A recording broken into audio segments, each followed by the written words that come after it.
We shall overcome.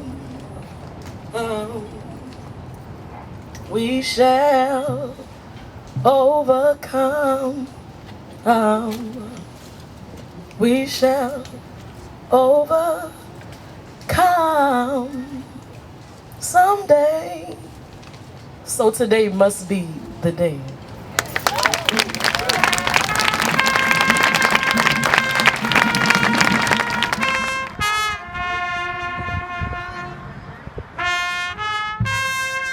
I've always wanted to be a mother. Growing up, I heard all about the joys of motherhood, from the first day of school to watching your kids graduate. I even looked forward to the apprehension of watching them go on their first dates. I knew I was young, but I figured it couldn't hurt to start planning for something so big, so early. But now, I'm 23 years old, and I don't know if I have what it takes to stomach motherhood in this country. See, over the years, America has taught me more about parenting than any book on the subject, has taught me how some women give birth to babies and others to suspects, has taught me that this body will birth kin who are more likely to be held in prison cells than to hold college degrees. There is something about being black in America that has made motherhood seem complicated.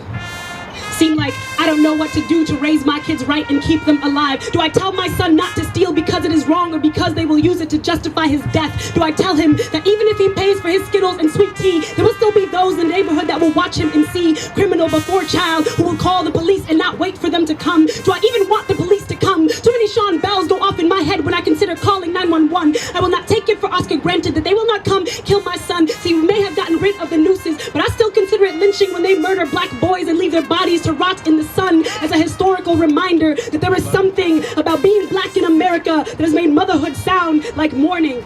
Sound like one morning I could wake up and realize the death of my son would be a repeat of last week's story. Sound like I could wake up and realize the death of my daughter wouldn't even be newsworthy. You can't tell me Renisha McBride is the only black woman whose violence deserves more than our silence. What about our other dark-skinned daughters in distress whose deaths we have yet to remember? Apparently, gender is not that great of a protector if you come out of a body that looks like this. There is something about being black in America that has made motherhood sound like something I'm not sure I look forward to.